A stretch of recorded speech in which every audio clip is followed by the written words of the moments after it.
नमस्कार दोस्तों, स्वागत है आप सभी का आई प्लानेट कम्युनिकेशन सेंटर की स्मार्ट क्लास की एक और नई वीडियो में।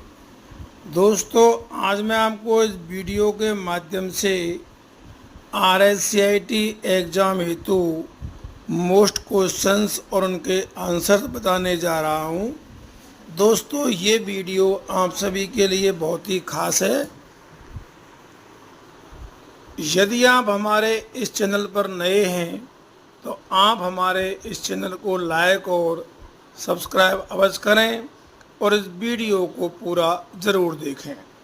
तो चलिए दोस्तों, वीडियो को शुरू करते हैं। पहला क्वेश्चन है, राजस्थान सरकार का आधिकारिक पोर्टल कौन सा है? ऑप्शन ए www.rajasthan.tourism.gov.in। ऑप्शन बी है www.rajasthan.gov.in। सी है www.rajasthaninfo.com और डी है www.rajasthanservices.in। तो दोस्तों, यहाँ जो चार ऑप्शन है इनमें से इस क्वेश्चन का जो सही आंसर है वो होगा बी, क्योंकि राजस्थान सरकार का जो आधिकारिक पोर्टल है वो है www.rajasthan.gov.in। तो इस तरह से RSCIT में क्वेश्चन और उनके आंसर आते हैं। यहाँ इस क्वेश्चन का आंसर भी लिखा हुआ है, सही उत्तर बी। अगला क्वेश्चन देखें दोस्तों, सेकंड है, स्वयं पोर्टल का प्राथमिक उद्देश्य क्या है? ऑप्शन ए देखिए, कैरियर परामर्श सेवाएं प्रदान करना। बी है निशुल्क ऑनलाइन पाठ्यक्रम और शैक्षिक संसाधन प्रदान करना। सी है सरकारी सेवाओं की सुविधा प्रदान करना और डी है डिजिटल भुगतान सक्षम बनाना। तो देखिए दोस्तों, स्वयं जो पोर्टल है इसका जो प्राथमिक उद्देश्य है वो है निशुल्क ऑनलाइन पाठ्यक्रम और शैक्षिक संसाधन प्रदान करना। ये स्वयं पोर्टल का प्राथमिक उद्देश्य है और ये काफ़ी अच्छा क्वेश्चन है, इसलिए इस क्वेश्चन का दोस्तों सही आंसर जो है बी होगा। अगला क्वेश्चन देखिए, थर्ड, माइक्रोसॉफ्ट एक्सेल 2019 में इक्वल सम A1:A10 सूत्र का क्या कार्य है? तो देखिए दोस्तों, जो सम जो फॉर्मूला है ये क्या है, जोड़ने के काम आता है। यहाँ इसके चार ऑप्शन दिए हैं। ऑप्शन ए है, यह A1 से A10 तक के मानों का औसत निकालता है। बी है, यह A1 से A10 तक के मानों को जोड़ता है। और सी है, यह A1 से A10 तक के सबसे बड़े मान को ढूंढता है। और डी है, यह A1 से A10 तक के गैर खाली सेल्स की गिनती करता है। तो दोस्तों, यहाँ पे जो सम फॉर्मूला है ये क्या है, जो A1 से और A10 तक जो मान है उनको ये जोड़ने का काम करता है। इसलिए इस क्वेश्चन का सही आंसर होगा ऑप्शन बी, यह A1 से A10 तक के मानों को जोड़ता है। तो इस तरह आप आंसर देने का अभ्यास करें। और यहाँ इसका सही आंसर भी दिया हुआ है। सही उत्तर है ऑप्शन बी।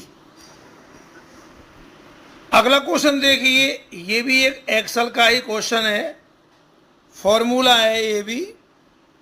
माइक्रोसॉफ्ट एक्सेल 2019 में इक्वल, यहाँ ये फॉर्मूला है कि A1 जो है यदि ये बड़ा है 100 से तो उसे हम ओवर,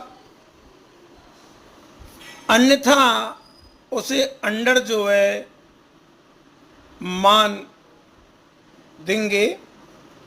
तो इस सूत्र का क्या कार्य है? तो दोस्तों यहाँ पे ये है कि जो A1 है यदि ये 100 से ज़्यादा है तो उसको ओवर बोला जाएगा, और यदि 100 से कम है तो उसको अंडर। यहाँ ऑप्शन देखिए, ए में लिखा हुआ है यह सेल A1 और 100 के मानों को जोड़ता है। ऑप्शन बी है यदि A1 जो है 100 से बड़ा है तो ओवर लौटाता है, अन्यथा अंडर। और सी है A1 को 100 से तुलना करता है और बुलियन मान लौटाता है। और सी है A1 और 100 को गुना करता है। तो दोस्तों यहाँ इस क्वेश्चन का सही आंसर जो है वो बी होगा, क्योंकि यदि A1 100 से बड़ा है तो ओवर, अन्यथा अंडर। ये हम इफ फॉर्मूला में पढ़ चुके हैं और मैंने भी आपको कई बार ये क्वेश्चन बता भी दिया है कि इफ फॉर्मूला जो है किस प्रकार से लगता है। क्वेश्चन नंबर 5 देखिए, गूगल कैलेंडर में उपयोगकर्ता को आगामी घटनाओं के लिए रिमाइंडर सेट करने की सुविधा कौन सी है?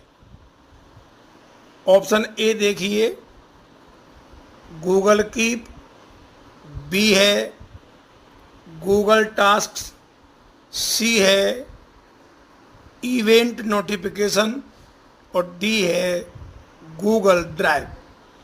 तो देखिए दोस्तों, गूगल कैलेंडर में जो उपयोगकर्ताओं को आगामी घटनाओं के लिए, यानी जो आगामी कोई भी घटना है वो ताज़ा होती है, उसको हम इवेंट भी बोलते हैं। तो अगर उसमें हम रिमाइंडर सेट करें तो ये सुविधा कहलाएगी इवेंट नोटिफिकेशन, अर्थात ताज़ा समाचार। तो सी ऑप्शन जो है इस क्वेश्चन का सही आंसर होगा। और यहाँ पे भी इसका उत्तर दोस्तों सी लिखा हुआ है। अगला क्वेश्चन देखिए, क्वेश्चन नंबर 6, निम्नलिखित में से कौन कौन गूगल वर्क स्पेस का मुफ्त और ओपन सोर्स ऑफिस सूट विकल्प है? Option A Microsoft Office, B है लिब्रे ऑफिस, सी है एप्पल आईवर्क्स और डी है एडोबी एक्रोबेट। तो देखिए दोस्तों, जो गूगल वर्क स्पेस है उसका मुफ्त और ओपन सोर्स ऑफिस जो स्वीट विकल्प है वो है लिब्रे ऑफिस। और ये काफ़ी अच्छा क्वेश्चन है, इसको आप याद रखें। और इसका सही आंसर यहाँ पे भी दिया हुआ है। क्वेश्चन नंबर 7 देखिए, कंप्यूटर में रैम का पूर्ण रूप क्या है? बहुत ही अच्छा क्वेश्चन है और कई बार आपको बता दिया है। ऑप्शन ए है रैंडम एक्सेस मेमोरी, बी है रीड एंड मॉडिफाई, सी है रीडेबल एक्सेस मेमोरी और डी है रैंडम अर्थमेटिक मशीन। तो दोस्तों, आप सभी जानते हैं कि रैम की जो फुल फॉर्म है वो है रैंडम एक्सेस मेमोरी, इसलिए ए ऑप्शन इस क्वेश्चन का सही आंसर होगा। क्वेश्चन नंबर 8 देखिए, कंप्यूटर सिस्टम का कौन सा लाभ नहीं है? जो कंप्यूटर सिस्टम होता है उसका कौन सा लाभ नहीं है? ऑप्शन ए में देखो, उच्च संग्रहण क्षमता, बी परिश्रम, सी है बुद्धिमत्ता और डी है सटीकता और गति।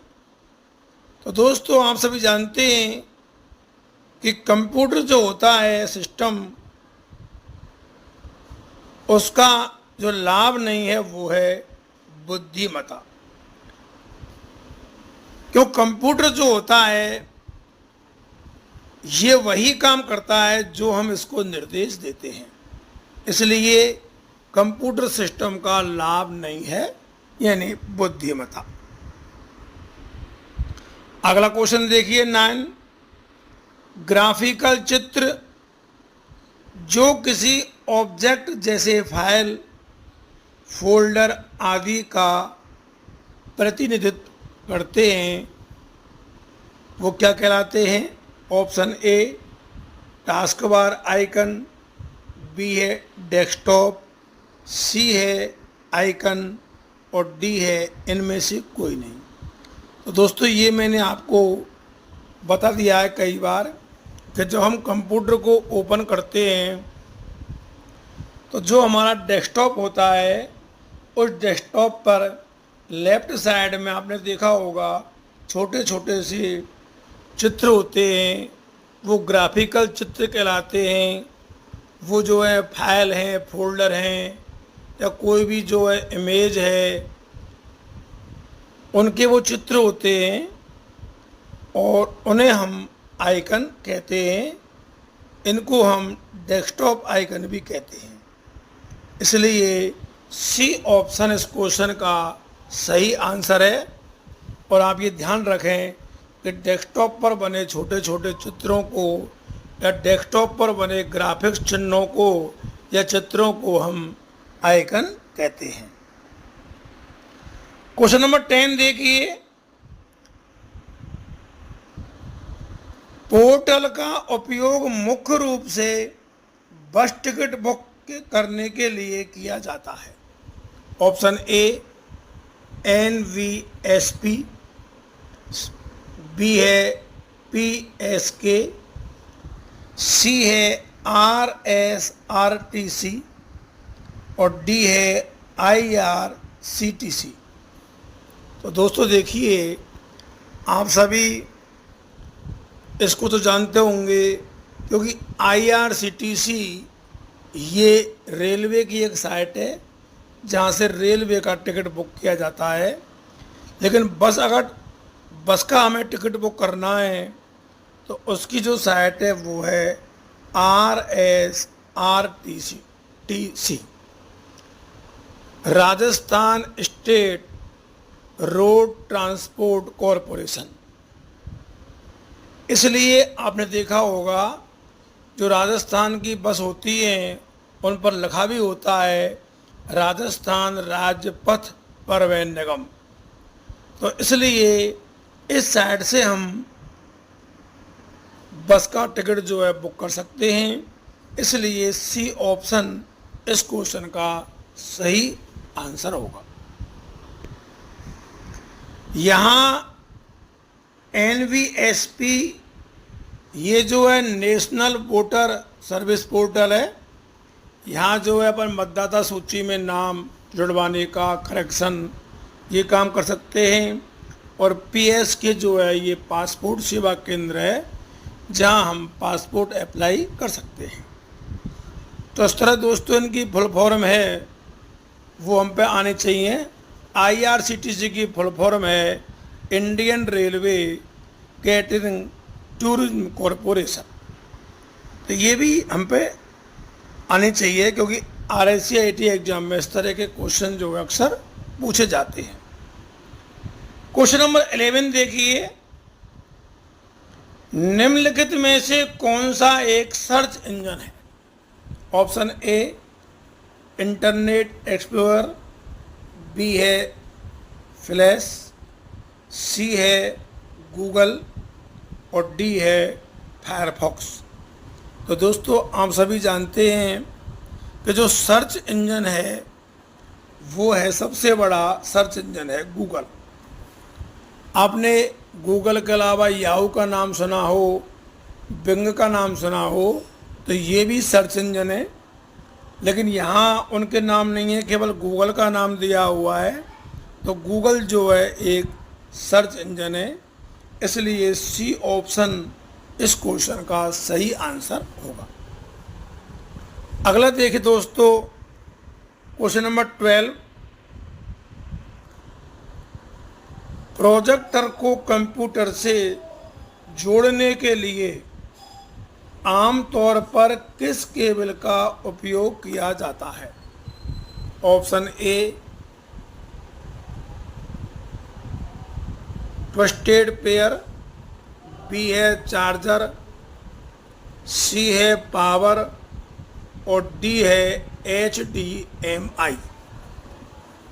तो दोस्तों आप सभी जानते हैं कि जो प्रोजेक्टर होता है उसको कंप्यूटर से जोड़ने के लिए हम जो केबल का इस्तेमाल करते हैं वो होती है HDMI।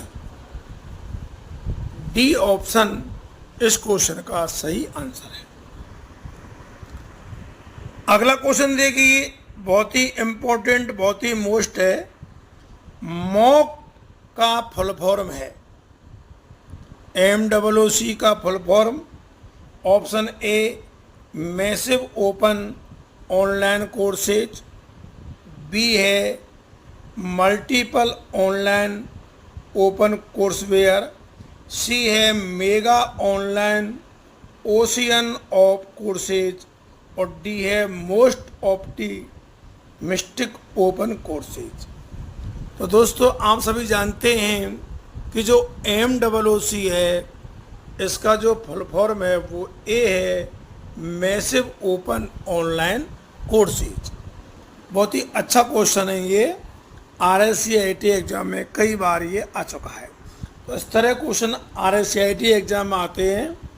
तो यदि आप जो है इन क्वेश्चनों को एक बार ध्यान से पढ़ लें तो निश्चित रूप से आप RSCIT एग्ज़ाम में सफलता प्राप्त करोगे।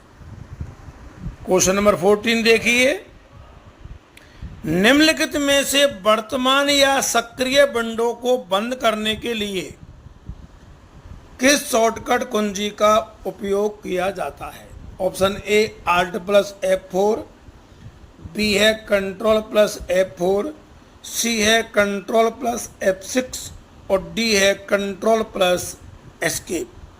तो दोस्तों आप सभी जानते हैं, वैसे तो आप किसी भी सक्रिय विंडो को बंद करने के लिए जो राइट साइड में आपने देखा होगा एक माइनस का चिन्ह होता है और उसके बाद जो है एक आयत का चिन्ह होता है जिसको हम रेक्टेंगल कहते हैं और एक क्रॉस का चिन्ह होता है।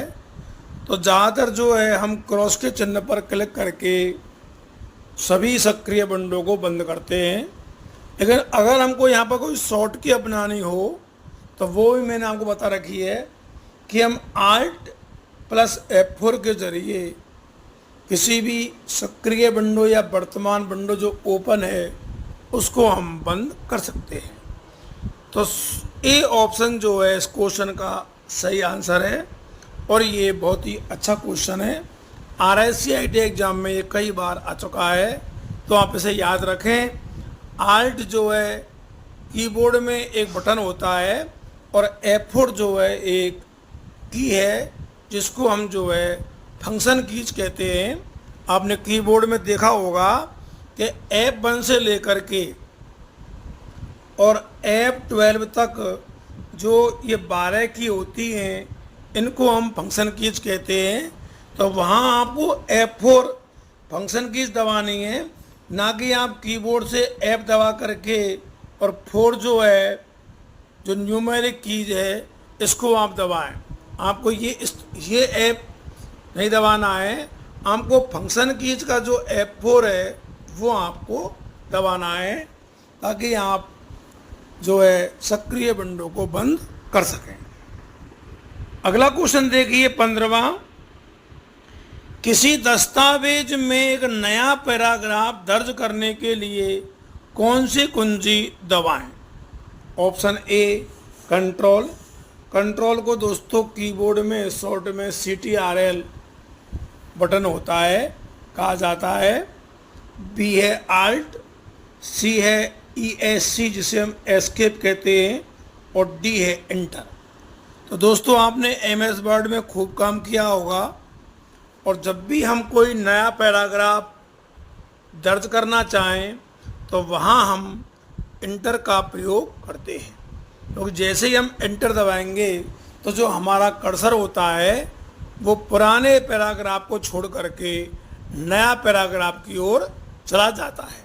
तो हम इंटर के माध्यम से नया पैराग्राफ दर्ज कर सकते हैं, इसलिए इस क्वेश्चन का सही आंसर होगा डी। क्वेश्चन नंबर 16वां देखिए, बहुत ही अच्छा क्वेश्चन है।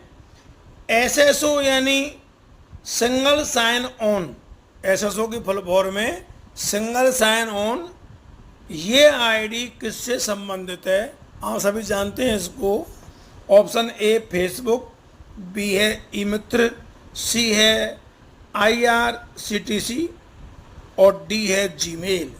तो दोस्तों आप सभी जानते हैं कि जो SSO है वो ई-मित्र से संबंधित है, क्योंकि ई-मित्र जो है वो SSO ID पर ही चलता है, इसलिए बी इस क्वेश्चन का सही आंसर है।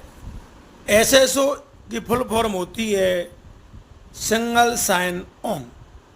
बहुत ही अच्छा क्वेश्चन है ये। अब क्वेश्चन नंबर 17वें की तरफ आ जाइए। 17वां क्वेश्चन देखिए, निम्नलिखित में से कौन सी विंडोज यूटिलिटी अनावश्यक फाइलों को मिटा देती है? ऑप्शन ए बैकअप और रीस्टोर विजार्ड, बी है डिस्क क्लीनअप, सी है डिस्क डी फर्मेंटर और डी है फायरवॉल। तो देखिए दोस्तों, जो अनावश्यक फाइल हैं उनको मिटाने का जो काम है वो करता है डिस्क क्लीनअप, इसलिए बी ऑप्शन जो है इस क्वेश्चन का सही आंसर है। नाम ही इसमें क्लीनअप आ रहा है। क्लीनअप का मतलब है क्लीन करना, साफ करना, अनावश्यक फाइलों को हटा देना, मिटा देना। क्वेश्चन नंबर 18 देखिए, कंप्यूटर सिस्टम का प्रत्येक घटक या तो है। ऑप्शन ए हार्डवेयर या सॉफ्टवेयर, बी है सॉफ्टवेयर या CPU या रैम, सी है एप्लीकेशन सॉफ्टवेयर या सिस्टम सॉफ्टवेयर और डी है इनपुट डिवाइस या आउटपुट डिवाइस। तो दोस्तों आप सभी जानते हैं जो कंप्यूटर सिस्टम होता है उसका प्रत्येक घटक जो है या तो हार्डवेयर होता है या सॉफ्टवेयर होता है, इसलिए ए ऑप्शन इस क्वेश्चन का सही आंसर है। हार्डवेयर या सॉफ्टवेयर में दोस्तों आप फिलहाल इतना समझें कि जो कंप्यूटर के पार्ट्स होते हैं जिनको हम छू सकते हैं, चाहे वो कीबोर्ड है, माउस है, प्रिंटर है, CPU है, मदरबोर्ड है, हार्ड डिस्क है, SMPS है, तो ये सभी हार्डवेयर की श्रेणी में आते हैं क्योंकि इनको हम छू सकते हैं, टच कर सकते हैं। जबकि जो सॉफ्टवेयर होते हैं वो कंप्यूटर में प्रोग्राम या प्रोग्रामों का समूह होते हैं जिन पर हम काम करते हैं। तो ये दोनों जो हैं ये कंप्यूटर सिस्टम के घटक हैं। अगला क्वेश्चन देखिए, 19 MS एक्सेल में निम्नलिखित में से कौन सा चार्ट का प्रकार नहीं है? ऑप्शन ए एरिया, बी है लाइन, सी है पाई और डी है रेक्टेंगल। तो दोस्तों आपने MS एक्सेल में चार्ट बनाए होंगे, एरिया वाइज आपने बनाया होगा है चार्ट, पाई वाई बनाया होगा, लाइन बनाया होगा, लेकिन रेक्टेंगल जो चार्ट है ये चार्ट का प्रकार नहीं होता है, इसलिए डी ऑप्शन इस क्वेश्चन का सही आंसर है। क्वेश्चन नंबर 20 देखिए दोस्तों, एमएस वर्ड में आपको कई दस्तावेजों को एक साथ देखने और तुलना करने की अनुमति देता है। ऑप्शन ए देखिए, स्प्लिट स्क्रीन, बी है मैक्सिमाइज, सी है मिनिमाइज और डी है फुल स्क्रीन। तो दोस्तों देखिए, एमएस वर्ड में अगर कई दस्तावेज हैं और उनको आप एक साथ देखना चाहते हैं या उनकी तुलना करना चाहते हैं, तो इसकी जो अनुमति है वो आपको देता है स्प्लिट स्क्रीन। इसलिए ए ऑप्शन जो है इस क्वेश्चन का सही आंसर होगा। अगला क्वेश्चन देखिए 21वां, सीडी रोम और सीडी आरडब्ल्यू में क्या अंतर है? ऑप्शन ए, ये एक जैसे हैं, बस दो अलग अलग शब्द हैं जिनका इस्तेमाल अलग अलग निर्माताओं द्वारा किया जाता है। बी है दिए गए विकल्पों के अलावा अन्य। सी है सीडी रोम में सीडी आरडब्ल्यू की तुलना में अधिक जानकारी होती है। और डी है सीडी आरडब्ल्यू को लिखा जा सकता है जबकि सीडी रोम को केवल पढ़ा जा सकता है। तो यही दोस्तों इसका सही आंसर है, क्योंकि जो सीडी आरडब्ल्यू है उसको केवल लिखा जा सकता है, जबकि सीडी रोम जो है उसको केवल पढ़ा जा सकता है। तो दोस्तों ये 21 क्वेश्चन आज की वीडियो में बस इतना ही। शेष क्वेश्चन जो हैं इस पीडीएफ फाइल में आगे वो हम आपको कल बताएंगे। जिन लोगों ने ये वीडियो देखी है उन्हें बहुत बहुत धन्यवाद। आपको हमारी ये वीडियो कैसी लगी हमें कमेंट करके अवश्य बताएं। और दोस्तों आप इस वीडियो को ज़्यादा से ज़्यादा लोगों में शेयर करें। एक बार पुनः आप सबके लिए बहुत बहुत धन्यवाद। जय हिंद, जय भारत।